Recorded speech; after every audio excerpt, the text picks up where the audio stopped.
দক্ষিণবঙ্গ এবং সংলগ্ন এলাকাগুলোতে এবার ধীরে ধীরে আবহাওয়াতে পরিবর্তনের সম্ভাবনা রয়েছে, কারণ আকাশের দখল এবার ধীরে ধীরে আবারও মেঘের দখলে যাওয়ার সম্ভাবনা রয়েছে, কারণ বঙ্গোপসাগরে তৈরি হতে পারে নিম্নচাপ। এই মেঘ থেকে বৃষ্টির সম্ভাবনা কিন্তু দক্ষিণবঙ্গে নতুন করে আবার তৈরি হতে চলেছে। প্রিয় দর্শক, আপনারা দেখছেন ওয়েদার উইথ শুভেন্দু।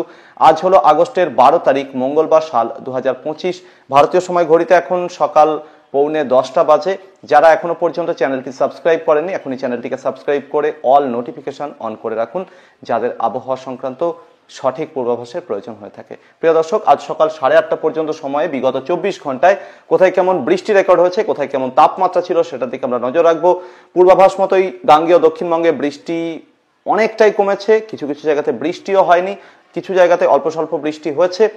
তো সেক্ষেত্রে তাপমাত্রার দিকে যদি নজর রাখা যায় তাহলে দেখা যাচ্ছে যে আসানসোলে 34.6 ডিগ্রি সেলসিয়াস তাপমাত্রা এখানে রেকর্ড করা হয়েছে, বৃষ্টি হয়েছে 22 মিলিমিটার মতো। বহরমপুরে 34.4 ডিগ্রি সেলসিয়াস তাপমাত্রা রেকর্ড করা হয়েছে, বৃষ্টি হয়নি। সেই সাথে বাঁকুড়া এবং বিষ্ণুপুরে 34.3 ডিগ্রি সেলসিয়াস তাপমাত্রা রেকর্ড হয়েছে, যেখানে বিষ্ণুপুরে এবং বাঁকুড়াতে কোথাও কোথাও ছিটে ফোঁটা বৃষ্টি হয়েছে। বর্ধমান শহরে 34 ডিগ্রি সেলসিয়াস তাপমাত্রা রেকর্ড হয়েছে, বৃষ্টি হয়নি। সেই সাথে দীঘাতে 35.2 ডিগ্রি সেলসিয়াস তাপমাত্রা রেকর্ড হয়েছে, বৃষ্টিপাত হয়নি। ডায়মন্ড হারবারে 34.6 ডিগ্রি সেলসিয়াস তাপমাত্রা রেকর্ড করা হয়েছে, বৃষ্টি হয়নি। এরই সাথে জলপাইগুড়িতে 32 ডিগ্রি সেলসিয়াস তাপমাত্রা রেকর্ড হয়েছে, 22 মিলিমিটার বৃষ্টি হয়েছে। কালিম্পংয়ে 23.5 ডিগ্রি সেলসিয়াস তাপমাত্রা রেকর্ড হয়েছে, 23 মিলিমিটার বৃষ্টি নজরে এসেছে। আলিপুর মেট্রোলজিক্যাল ডিপার্টমেন্টে তাপমাত্রা অনেকটাই বেড়েছে, 34.7 ডিগ্রি সেলসিয়াস, অর্থাৎ প্রায় 35 ডিগ্রি সেলসিয়াসের কাছাকাছি তাপমাত্রা উঠে গিয়েছিল, বৃষ্টিপাত রেকর্ড হয়নি। দমদমে 34.8, অর্থাৎ প্রায় 35 ডিগ্রি সেলসিয়াসের কাছাকাছি, 1 মিলিমিটার মতো বৃষ্টি হয়েছে। হাওড়াতে 35.5 ডিগ্রি সেলসিয়াস তাপমাত্রা রেকর্ড হয়েছে, বৃষ্টি কিন্তু হয়নি। কৃষ্ণনগরে 33.4, বৃষ্টি রেকর্ড হয়নি। সল্টলেকে 35.2, সেখানে 6 মিলিমিটার বৃষ্টি হয়েছে। মেদিনীপুর শহরে 36 ডিগ্রি সেলসিয়াস তাপমাত্রা রেকর্ড হয়েছে, বৃষ্টি হয়নি। মুর্শিদাবাদে 36 ডিগ্রি সেলসিয়াস তাপমাত্রা রেকর্ড হয়েছে, সেখানে এখনো পর্যন্ত রেকর্ড হাতে পাওয়া যায়নি। অন্যদিকে পুরুলিয়াতে 34.3 ডিগ্রি সেলসিয়াস তাপমাত্রা রেকর্ড হয়েছে, এখনো পর্যন্ত বৃষ্টি রেকর্ড হাতে আসেনি। শ্রীনিকেতন বোলপুরে 35.1 ডিগ্রি সেলসিয়াস তাপমাত্রা রেকর্ড করা হয়েছে। সেই সাথে শ্রীনিকেতনে 35.6 ডিগ্রি সেলসিয়াস, সুন্দরবনে 33.5 ডিগ্রি সেলসিয়াস তাপমাত্রা রেকর্ড করা হয়েছে। এই জায়গাগুলোতে এখনো পর্যন্ত বৃষ্টিপাত হয়েছে কিনা সেটা এখনো পর্যন্ত জানা যায়নি। এই হচ্ছে সর্বশেষ উপগ্রহ চিত্র, যেখানে দেখা যাচ্ছে যে এবার ধীরে ধীরে দক্ষিণ ভারত এবং সংলগ্ন এলাকাগুলোতে মেঘের আনাগোনা বাড়ছে। বঙ্গোপসাগরের মধ্যাঞ্চল এবং লাগোয়া দক্ষিণাঞ্চলে মেঘের আনাগোনা বাড়ছে। অন্যদিকে এই মুহূর্তে উত্তর ভারতের বিভিন্ন এলাকার দিকে অ্যাক্টিভিটি বেড়েছে, কারণ মৌসুমী অক্ষরেখা এখন হিমালয় এবং সন্নিহিত এলাকার উপরে অবস্থান করছে। এই একই কারণে উত্তরবঙ্গের বিভিন্ন এলাকার সঙ্গে সঙ্গে উত্তর বাংলাদেশ, সেই সাথে উত্তর ঝাড়খণ্ডের পাশাপাশি বিহারের কিছু কিছু জায়গা, ভারতের উত্তর পূর্বের পাহাড়ি রাজ্যগুলো কোথাও কোথাও এই এলাকাগুলোতে কিন্তু অ্যাক্টিভিটি হচ্ছে, অর্থাৎ হিমালয় লাগোয়া জায়গাগুলোতে কিন্তু এই মুহূর্তে অ্যাক্টিভিটি বেড়েছে। মধ্য ভারতের সঙ্গে সঙ্গে পশ্চিম ভারত, পূর্ব ভারতের দিকে অ্যাক্টিভিটি কমেছে। পূর্ব ভারত বলতে ওড়িশা, ঝাড়খণ্ড, গাঙ্গেয় দক্ষিণবঙ্গ, দক্ষিণ বাংলাদেশ, ত্রিপুরা, এই এলাকাগুলোতে বৃষ্টিপাত অনেকটাই কমে এসেছে, কারণ এই মুহূর্তে কোনো অ্যাক্টিভ ওয়েদার সিস্টেম কিন্তু এই দক্ষিণের এলাকাগুলোতে নেই। তবে যেটা রয়েছে সেটা হচ্ছে যে কিছুটা অ্যাক্টিভিটি হওয়ার মতো পরিস্থিতি রয়েছে। এই কারণে কোথাও কোথাও কালকে বৃষ্টি নজরে এসেছে। গতকাল পশ্চিমের দিক থেকে যে হাওয়া যাচ্ছে আরব সাগরের দিক থেকে এবং দক্ষিণ পাকিস্তান বা গুজরাট রাজস্থানের দিক থেকে, সেই হাওয়া যখন পূর্ব ভারতের দিকে পৌঁছে যাচ্ছে তখন সেখানে জলীয় বাষ্পের উপস্থিতি কমে আসছে, কারণ দীর্ঘ স্থলভাগের উপর দিয়ে যাওয়ার জন্য, কারণ এর সাথে মধ্য ভারতের উপরও কোনো অ্যাক্টিভ ওয়েদার সিস্টেমও নেই। ফলে পাথরের মাটি মধ্য ভারতে এমনিতেই রয়েছে, তার উপর দিয়ে যাওয়ার সময় এই হাওয়া গরম হয়ে খানিকটা হলো শুকনো চরিত্রে হয়ে যাচ্ছে। বঙ্গোপসাগরে হাওয়া আর্দ্রতাপূর্ণ হাওয়া, সেটা চলে যাচ্ছে উত্তরবঙ্গ এবং সংলগ্ন এলাকার দিকে। সেই হাওয়ার সাথে কিন্তু যে জায়গাগুলোতে এই হাওয়া মুখোমুখি হচ্ছে, অর্থাৎ দুই বিপরীতধর্মী বাতাস, সেখানে বজ্রগর্ভ মেঘপুঞ্জ সঞ্চারিত হতে দেখা যাচ্ছে এবং এই অ্যাক্টিভিটি মূলত দুপুর থেকে সন্ধ্যা বা রাতের মধ্যেই হতে বেশি দেখা যাচ্ছে এবং সেই সাথে খানিকটা যোগ্য সঙ্গত করছে অতিরিক্ত তাপমাত্রা, যেটা বজ্রগর্ভ মেঘপুঞ্জ তৈরিতে আরো বেশি সাহায্য করছে। প্রিয় দর্শক, এবার ধীরে ধীরে বঙ্গোপসাগরে একটি নিম্নচাপ জন্ম নিতে চলেছে আগামীকাল 14ই। প্রিয় দর্শক, এবার ধীরে ধীরে বঙ্গোপসাগরের মধ্য এবং মধ্য পশ্চিম ভাগে, অর্থাৎ ওড়িশা এবং অ্যাডজয়নিং অন্ধ্র উপকূলবর্তী জায়গাগুলোতে এখানে একটি নিম্নচাপ জন্ম নেওয়ার সম্ভাবনা রয়েছে আগামী 48 ঘন্টার মধ্যে। এই ওয়েদার সিস্টেমটা কিন্তু ধীরে ধীরে উত্তর পশ্চিম দিকে অগ্রসর হওয়ার সম্ভাবনা রয়েছে। এই সিস্টেমটি ফরমেশন হওয়ার আগে পর্যন্ত সময় কলকাতা সহ গাঙ্গেয় দক্ষিণবঙ্গের পাশাপাশি বাংলাদেশের একটা বড় এলাকা ওড়িশা, ঝাড়খণ্ডের বিভিন্ন জায়গাতে কিন্তু গরমের মাত্রা আরও অনেকটাই বেড়ে যেতে পারে। কারণ এই মুহূর্তে বাতাস প্রায় পুরোপুরি থমকে গেছে। পশ্চিমের দিক থেকে যে হাওয়া এবং বঙ্গোপসাগরের দিক থেকে যে হাওয়া মুখোমুখি হচ্ছে সেইটা একটা কারণ। যেখানে মুখোমুখি হচ্ছে সেটা কিন্তু দক্ষিণবঙ্গ এবং সংলগ্ন এলাকার উপরে, ফলে দুই বাতাস যখন মুখোমুখি হয় সেখানে বাতাস স্বাভাবিকভাবেই যে বয়ে যাওয়ার প্রবাহ সেটা কিন্তু বন্ধ হয়েছে, এটা একটা কারণ। এবং তার সাথে কি হবে, এবার যত সময় যাবে সিস্টেমটি ফরমেশন করা যেহেতু ধীরে ধীরে শুরু হচ্ছে, তাই পূবালি এবং দক্ষিণ পূবালি বাতাসের প্রবাহ বাড়তে থাকবে এবং সেই সময় কি হবে, পশ্চিম দিক থেকে আসা বাতাস কিন্তু বাধা দেবে। তো সেই কারণেও কিন্তু যতক্ষণ না পর্যন্ত সিস্টেমটি অনেক বেশি শক্তি বৃদ্ধি করছে ততক্ষণ পর্যন্ত কলকাতা সহ গাঙ্গেয় দক্ষিণবঙ্গ এবং লাগোয়া জায়গাগুলোতে যে গুমট ভ্যাপসা গরম সেটা কিন্তু কন্টিনিউ থাকবে। সেক্ষেত্রে আরও প্রায় 48 ঘন্টায় গরম কম বেশি চলতে পারে। তো ওভারঅল আজকে মঙ্গলবার, আগামীকাল বুধবারও কিন্তু কম বেশি গরম কন্টিনিউ থাকবে দক্ষিণের বিভিন্ন এলাকাতে, যার মধ্যে ত্রিপুরা, বাংলাদেশের বিভিন্ন এলাকা, গাঙ্গেয় দক্ষিণবঙ্গের ম্যাক্সিমাম পার্টের সঙ্গে সঙ্গে ঝাড়খণ্ড, ওড়িশার ম্যাক্সিমাম জায়গাগুলোতে এই রকমের সিচুয়েশন চলতে পারে। তবে সিস্টেমটি ফরমেশন হওয়ার পর যেটা হতে পারে যে কলকাতা সহ গাঙ্গেয় দক্ষিণবঙ্গে বৃষ্টিপাত কিন্তু এর পরিমাণ বাড়তে পারে। যে জায়গাগুলোতে মাঝে 3-4 দিন ড্রাই বা শুকনো আবহাওয়া গেছে সেখানেও কিন্তু বৃষ্টিপাত হওয়ার মতো পরিস্থিতি তৈরি হতে পারে। সেক্ষেত্রে কি হতে পারে, পরবর্তী 3-4 দিনের মধ্যে কলকাতা সহ গাঙ্গেয় দক্ষিণবঙ্গের প্রায় সমস্ত জেলাতেই একরকম হালকা থেকে মাঝারি ধরনের বৃষ্টিপাত নজরে আসতে পারে। এবং সেক্ষেত্রে যেটা হতে পারে যে আজ এবং আগামী 3-4 দিনে ওড়িশায় বৃষ্টিপাতের পরিমাণ বাড়তে পারে।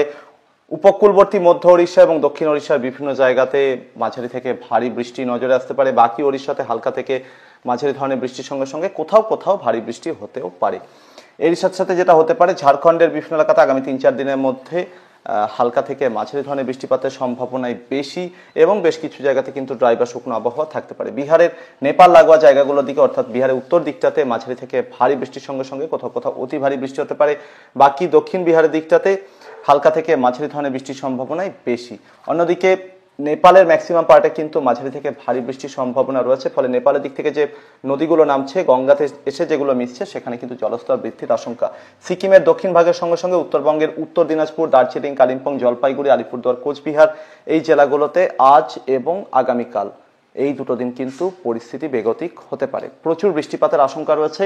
মাঝারি ভারী বৃষ্টির সঙ্গে সঙ্গে এখানে অতি ভারী বৃষ্টির সম্ভাবনা কিন্তু রয়েছে। কিছু কিছু জায়গাতে বিশেষ করে ভুটান পাহাড় লাগোয়া জায়গাতে, বিশেষ করে কালিম্পং জেলা এবং সেই সাথে আলিপুরদুয়ার জেলার ভুটান পাহাড় লাগোয়া যে জায়গাগুলো রয়েছে ভুটানের সাথে সীমান্তবর্তী জায়গাগুলো, সেখানে কিন্তু চরম ভারী বর্ষণের আশঙ্কা, কোথাও কোথাও রুল আউট করা যাচ্ছে না। সেই সাথে ভুটানের দক্ষিণাঞ্চলেও কিন্তু তুমুল বৃষ্টিপাতের সম্ভাবনা। ফলে ভুটানের দিক থেকে, সিকিমের দিক থেকে যে নদ নদীগুলো উত্তরবঙ্গ হয়ে নামছে সেখানেও কিন্তু জলস্তর বৃদ্ধির আশঙ্কা রয়েছে। আগামী 48 ঘন্টায় এখানে দুর্যোগপূর্ণ আবহাওয়া চলবে।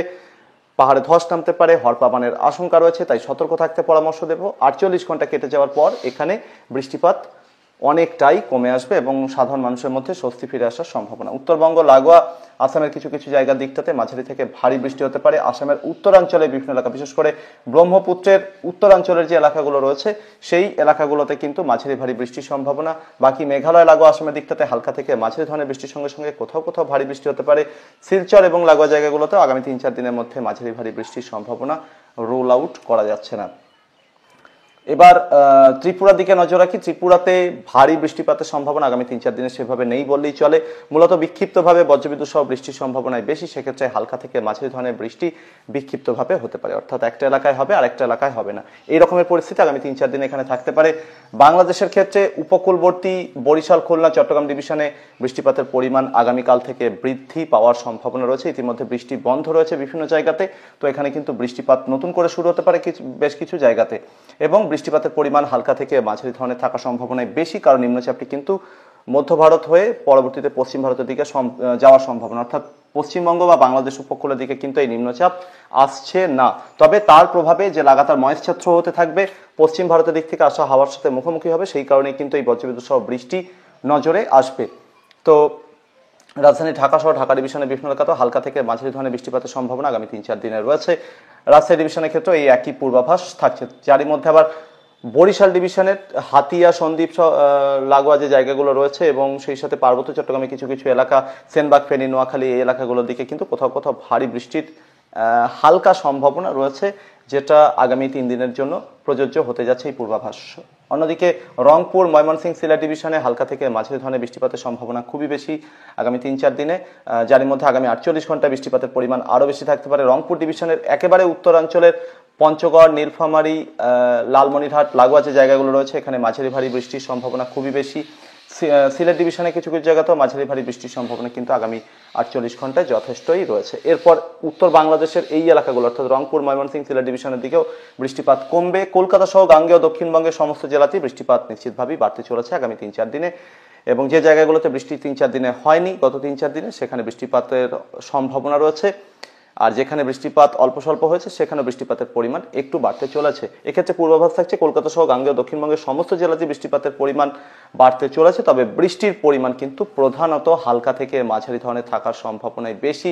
মেইনলি দুপুর থেকে রাতের মধ্যে বা সন্ধ্যার মধ্যে এই ধরনের অ্যাক্টিভিটি হওয়ার সম্ভাবনা বেশি থাকছে, তবে তারই মধ্যে বৃষ্টিপাতের পরিমাণ তুলনামূলক বেশি থাকতে পারে উপকূলবর্তী 2-24 পরগনা, পূর্ব মেদিনীপুর, ঝাড়গ্রাম, পশ্চিম মেদিনীপুর একাংশের সঙ্গে সঙ্গে বাঁকুড়া, হুগলি, কলকাতা, হাওড়া, সেই সাথে নদিয়া লাগোয়া পূর্ব বর্ধমানের একাংশ, এই জায়গাগুলোতে এখানে কিন্তু অ্যাক্টিভিটিটা হওয়ার সম্ভাবনা বেশি। মুর্শিদাবাদ, সেই সাথে বীরভূম, পশ্চিম বর্ধমানের দিকটা, পুরুলিয়ার একাংশ, এই বেল্টের দিকে বৃষ্টিপাতের পরিমাণ সম্ভাবনা তুলনামূলক একটু কম থেকে যাচ্ছে। প্রিয় দর্শক, এই ওয়েদার সিস্টেমটি সম্ভবত 16 বা 17 আগস্ট হতে হতে মহারাষ্ট্র এবং তৎসংলগ্ন এলাকার দিকে এগিয়ে যাওয়ার সম্ভাবনা।